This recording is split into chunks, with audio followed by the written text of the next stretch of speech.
Bien, chicos, vamos a iniciar el repaso de estas tres últimas sesiones que tienen que ver con la identidad personal, la, nuestras identidades y nivel de compromiso, y sobre vivo mi cultura y sigo construyendo mi identidad. Las tres son sobre las identidades, y por eso, antes de pasar a otro punto, también me quería detener aquí. Antes de iniciar, hago la salvedad. Vuelvo a repetir, las calificaciones de sus tareas recién las voy a poner. De verdad que ha sido un trabajo bien terrible que hemos tenido, pero bueno, gracias a Dios ya, al menos por mi parte, ya lo finalicé. He estado revisando rápidamente algunas tareas y créanme que me conmovió leer rápidamente alguna de sus biografías. Agradezco a los que me han enviado y luego vamos a conversar particularmente y personalmente con alguna de las jóvenes o varoncitos que deseen conversar conmigo, ¿ya? Vamos a empezar viendo esta sesión. Las recomendaciones del caso. Muchos de nosotros estamos experimentando a causa de la pandemia del nuevo coronavirus. En estos momentos es importante que todos compartamos cómo estamos enfrentando esta situación. Estos son nuestros consejos. Es posible que haya personas que puedan sentir miedo a enfermarse o a morir, miedo a perder su medio de vida, a separarse de sus seres queridos o a sentirse excluidos socialmente. Otros pueden sentir impotencia por no poder proteger a sus familiares. También hay quienes quieren evitar acercarse a los establecimientos de salud por miedo a contraer la infección. En estas circunstancias es normal sentirse estresado, preocupado, triste, confundido, enojado o asustado ante la crisis, pero no hay que dejarse abrumar por ella. Hay cosas que tú puedes hacer para aliviar el estrés, tranquilizar a los que te rodean y tomar acciones prácticas para cuidarte y cuidar a tu familia. ¿Qué podemos hacer? Hablar. Cuando sientas mucho estrés y preocupación, hablar con personas de confianza puede ayudar. Contacta a tus amigos y familiares. Mantener un estilo de vida saludable. Si debes quedarte en casa, sigue una dieta adecuada. Haz ejercicio físico, mantén patrones de sueño regulares y sigue en contacto con tus seres queridos en casa y por correo electrónico, teléfono o videollamada. Evita fumar, beber alcohol o consumir drogas. Estas no te ayudarán a reducir el estrés. Si te sientes abrumado, habla con un trabajador de salud o consejero. Busca y ten a mano la información sobre dónde puedes acudir y pedir ayuda en tu comunidad si es necesario.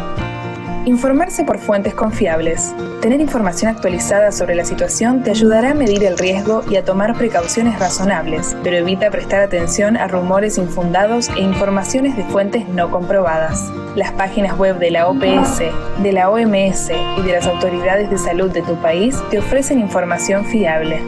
Limitar el tiempo de exposición a las noticias. Para reducir la preocupación y la inquietud, limita el tiempo que tú y tu familia pasan viendo o escuchando noticias que consideres perturbadoras. Aplicar lo aprendido. Por último, intenta poner en práctica las habilidades que has usado en el pasado y que te ayudaron a manejar situaciones difíciles.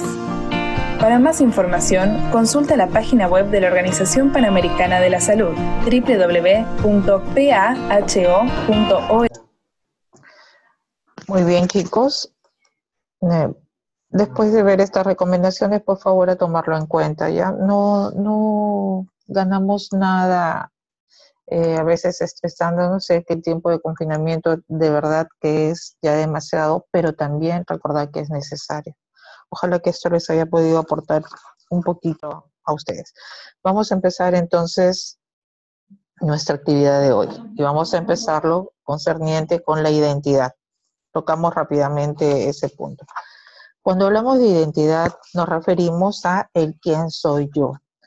La identidad, recordemos que es algo que se va formando a lo largo del tiempo. Y la identidad es algo que no es estático, va evolucionando con el paso del tiempo. La identidad empieza a formarse a partir de los 6, 7, 8 años.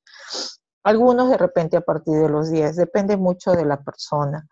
Y bueno, a partir de ahí para adelante comienza el desarrollo de esta, ¿no?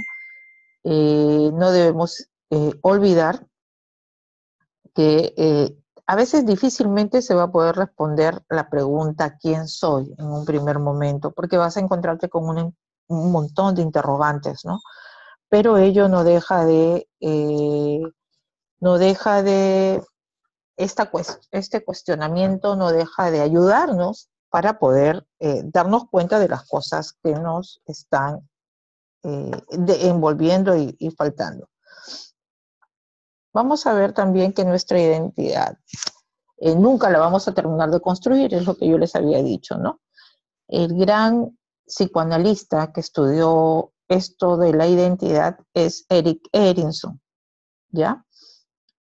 Un psicólogo, psicoanalista estadounidense.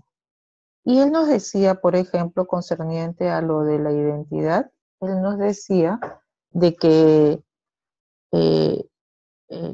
planteaba que la identidad personal es la capacidad que tiene el yo en particular, de mantener una mismidad y una continuidad frente al destino cambiante. Cuando hablamos de mismidad, ya la palabra mismidad tiene que ver con nosotros mismos. Lo que nosotros nos planteamos es la condición de ser uno mismo, yo mismo.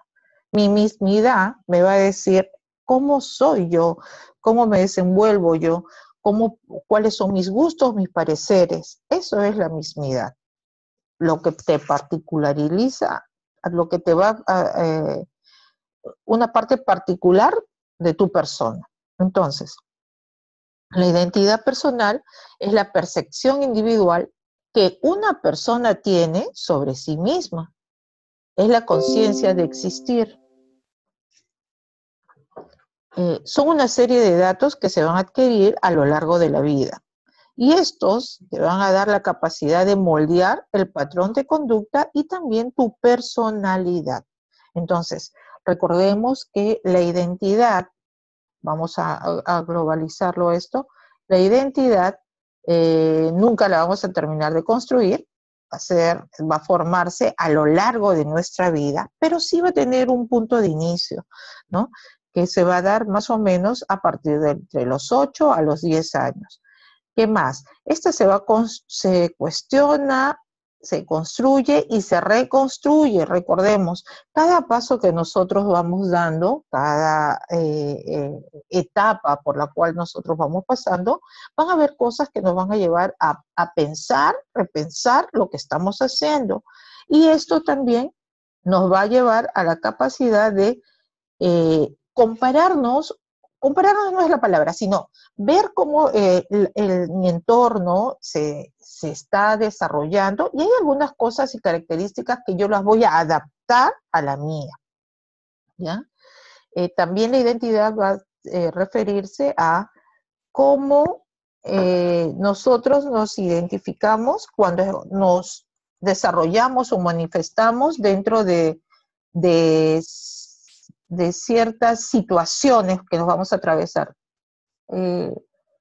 Y esto al final va a producir o nos va a llevar a concluir en nuestro carácter personal. A ver, perdón, Diego Soto me dice que esta clase no está en YouTube.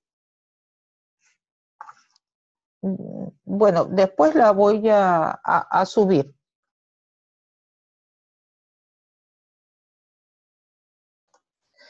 Esto es lo que estoy haciendo para los que recién están ingresando, es una actividad de repaso, ¿ya? Esto es una actividad de repaso porque antes de finalizar la sesión de hoy voy a plantear una dinámica. Para eso lo estoy haciendo, ¿de acuerdo? Seguimos avanzando. Los tipos de identidades.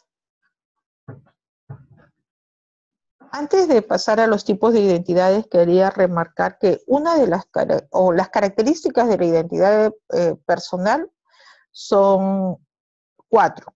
La constancia, la coherencia, la adaptabilidad y el carácter sociocultural.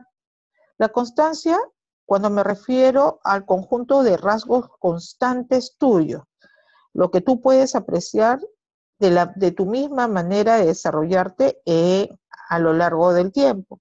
La coherencia, cuando decimos que la identidad personal puede predecir alguno de tus rasgos, algunas reacciones ante determinadas condiciones o estímulos. La adaptabilidad, porque tú vas, dentro de tu proceso de crecimiento, tú te vas a poder adaptar a ciertos patrones o circunstancias que te toque vivir, como por ejemplo ahora el confinamiento, ¿no? Todos nos hemos tenido que adaptar a esta nueva forma de vida, que no va a ser para siempre, pero sí momentánea, y todos de alguna manera nos hemos condicionado a esta, y bueno, tenemos que desarrollarnos y desenvolvernos dentro de ella. Y dentro del carácter sociocultural, que es, por ejemplo, que tiene que ver mucho con las semejanzas o diferencias respecto de quiénes comparten con nosotros nuestra vida, ¿no? Parte de nuestro entorno. Entonces, las características de la identidad personal, constancia, coherencia, adaptabilidad y el carácter sociocultural son parte de la identidad personal. Vamos a ver ahora, recuerdan que en la clase pasada estábamos viendo sobre los tipos de identidades, ¿recuerdan ustedes? Eran 4. Y eran la identidad difusa, la identidad hipotecada, la identidad moratoria y la identidad lograda. ¿Recuerdan que estábamos hablando sobre algunos patrones de esas conductas? ¿Recuerdan que estábamos dando algunos ejemplos? Bueno, remarcar que dentro de la identidad difusa son las personas que no muestran interés por salir de su zona de confort. No tienen mayores planes a futuro y hasta cierta forma son los famosos ninis, los que llegan a una edad, digamos, mayormente adulta y bueno, no tienen ninguna aspiración o no saben o no han descubierto cuál es su orientación hacia el futuro, ¿no? Es más, es algo que particularmente no les molesta ni no lo toman en cuenta o no es su prioridad para ellos, ¿no? La identidad moratoria es en esta identidad es un poco la parte en la cual uno está un poco dubitativo, ¿no? En la cual tú vas a probar muchas opciones sin comprometerte con algunas porque siempre vas a estar probando. No tienes muy definido cuál es tu vocación, pero sí tienes interés por descubrir cuál es, ¿no? Esa es la diferencia entre la difusa y la moratoria. Si tienes interés, y esta te lleva a ver las diferentes alternativas que tú tienes a tu alrededor. Vas a comenzar a probar, a interesarte, a plantearte y a cuestionarte muchas cosas. Y de acuerdo a ello, tú vas a poder decidir finalmente cuál podría ser la vocación o el desarrollo de tu proyecto de vida. Para la identidad hipotecada se adoptan creencias de los demás desplazando las creencias propias. Recordemos que aquí en la identidad hipotecada es un poco cuando tú, si bien es cierto tienes una preocupación por lo que es tu vida a futuro o el desarrollo de tu vida, no lo tienes tan claro porque siempre vas a estar sujeto a lo que opinen las demás personas, en este caso, las personas que tú consideras piezas importantes en tu desarrollo, como pueden ser tus padres o algunas otras personas de repente mayores por el cual tú quieras sean digamos, tu ejemplo a seguir, y que tú no tengas la capacidad de decidir, sino más bien que decidan la vida que tú quieres llevar por ti. Y que tú te sientas cómodo con eso, o sea, si tienes preocupación, si sabes que tienes que tener un desarrollo a futuro, sabes que debes alcanzar ciertas metas, pero no buscas los parámetros para desarrollarte, sino que tú sigues unos parámetros que a ti te lo trazan, ¿no? Okay. O sea, te dicen, por ejemplo, ¿no? A ver,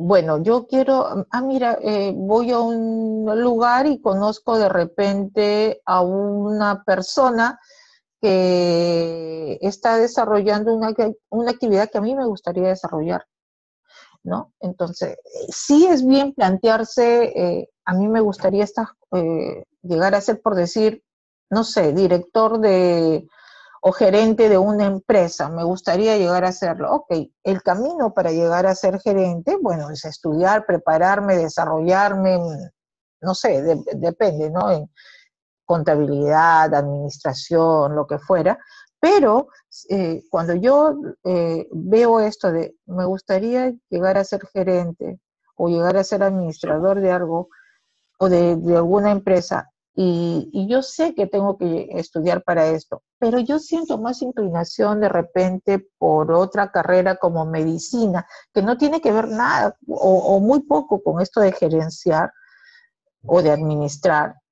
Pero mi padrino, como es gerente de una empresa, y bueno, mi padrino no tiene hijos y de repente ha habido esto reflejado en mi persona, un posible postor para lo que pueda hacer su empresa, bueno, pues desplazo mis gustos, desplazo mis posibilidades, desplazo mis condiciones que tengo personales y las vuelco a lo que me impulsa o a lo que los demás hayan fijado en mí, ¿no? En este caso, bueno, pues desplazo mis gustos por la medicina y me inclino más por administración porque, bueno, mi padrino me ha dicho que si estudio administración voy a heredar la empresa que él tiene. O empiezo a estudiar, no sé, contabilidad porque también va a servir para la empresa. Y bueno, mi padrino ha dicho de que yo esa empresa podría llegar a mis manos. Entonces, cuando yo veo o cuando yo me sujeto, mejor dicho, a lo que los demás piensen, al camino que yo debo de seguir, me condicionan esto, esa es mi identidad hipotecada. Postergo mis cosas para dar gusto a las expectativas que las demás personas tienen en mí. Y la identidad lograda finalmente es cuando indican los compromisos con actitudes y creencias y que ya esto indica madurez, ¿no? Dentro de lo que es la identidad lograda, pues eso sí ya es algo bastante, bastante óptimo el llegar a esta etapa, ¿no?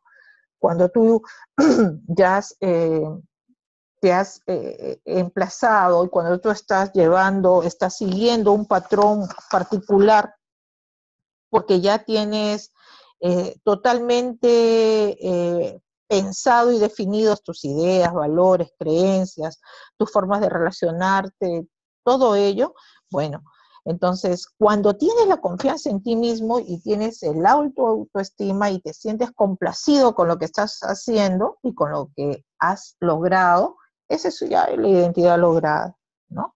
Es parte de la madurez de una persona.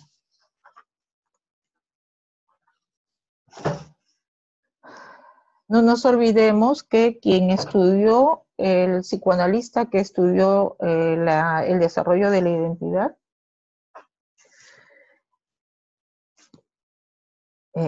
a ver, el psicoanalista que estudió parte del desarrollo de la identidad es Erik Erikson, ¿ya? Y él es el que nos habla de la mismidad, que recuerdan, ya se los había hablado antes, la condición de ser uno mismo. Y la identidad personal, que esto es lo que estudió Erik Erikson, la identidad personal, que es la percepción individual que tiene cada persona sobre sí misma, él estudió y definió un poco los parámetros de lo que es el desarrollo personal de las personas. Y sobre todo, algo particular que estableció Erik Erikson, que es la influencia de los otros dentro de la identidad del adolescente, sí es básica, pero no es definible. Esto no va a definir tu identidad, porque él, además de ello, nos dice que cada ser humano tiene una autonomía, una capacidad particular que permite a las personas regular su propia conducta por normas que surgen de su propia reflexión ética. Erik Erikson nos plantea esto. Y quien define sobre los estatus o las los estadios de la personalidad. Recuerden que Erik Erikson es psicólogo y quien define los estatus de la identidad es James Marcia. Los estatus o los estados de la identidad lo estudia James Marcia. Él es psicólogo, perdón, psicoanalista. Psicólogo es Erik Erikson. James Marcia es un psicoanalista y él estudió los estados de la identidad, la hipotecada, la moratoria, la difusa y la lograda. ¿Qué nos dice James Marcia? Que el estado de desarrollo del ego es la identidad y que depende de la presencia o ausencia de la crisis o compromisos. Las crisis son los periodos en los que se de toma de consciente de decisiones relacionadas con la formación de la identidad. Cuando nosotros nos encontremos en un momento desplegando muchas disyuntivas concernientes a conductas o patrones de conducta que hemos llevado nosotros a cabo y nos lleva esto a cuestionarnos, bueno, eso es parte del desarrollo de la identidad y son por los estados por los cuales uno atraviesa. Y el compromiso, que es la inversión personal en una ocupación o en un sistema de creencias. Entonces, Erik Erikson estudió todo lo concerniente a nuestra identidad. Y James Marcia es el que estudia los estados o los estatus de la identidad. Si bien es cierto, quien empezó toda este estudio sobre la capacidad del ser humano de su desarrollo fue Sigmund Freud, a partir de él, Erik Erikson y bueno, luego James Marcia adujeron mucho más potencial y mucho más estudio más profundo sobre lo que es la identidad. Hasta ahí vamos todos claros. ¿Alguna pregunta hasta ahí?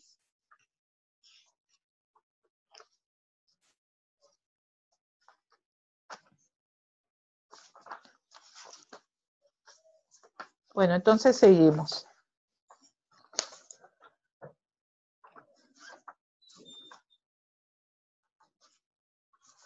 Y llegamos a la parte de lo que es la cultura. La cultura concerniente con lo que es nuestra identidad. ¿Ya? Vamos a ver que la dimensión cultural o las culturas la cultura son formas aprendidas, la manera de pensar, de sentir y de hacer que comparte un grupo social y que se van a basar en valores, en conocimientos, en tradiciones, en costumbres y en símbolos nuestros, ¿ya? Una cultura se construye, cambia y o resignifica en diálogos con otras culturas. Entonces, es una dinámica. Esta definición de cultura es pertinente y nos va a ayudar a comprender cómo la cultura se aprende en la sociedad y cómo la cultura se va a adquirir de acuerdo a todo tu legaje que viene contigo, ¿no? Que tiene que ver con tu parentesco, con tus antepasados, ¿ya? Conocer nuestra cultura y aprender de ella es aprender más sobre nosotros mismos. No nos olvidemos de ello. Entonces, la cultura son formas aprendidas de pensar, sentir y hacer que comparte un grupo, lo que comparte un grupo social. Es dinámica, va a cambiar, ¿ya? Y se basa en valores, conocimientos, tradiciones, costumbres y símbolos de otros. La diversidad cultural se debe tener cuenta que son las diversas expresiones culturales emanadas de la creatividad individual o colectiva y de la multiplicidad e interacción de las demás culturas que existen en una sociedad. La diversidad cultural es considerada patrimonio de la humanidad. Entonces, las expresiones culturales es diversidad cultural, ¿ya? La diversidad cultural es considerada Patrimonio de la Humanidad a través del Ministerio de Cultura en el año 2015. ¿Hay alguna pregunta hasta ahí, jovencitos? Si está todo claro, ¿hay alguna pregunta?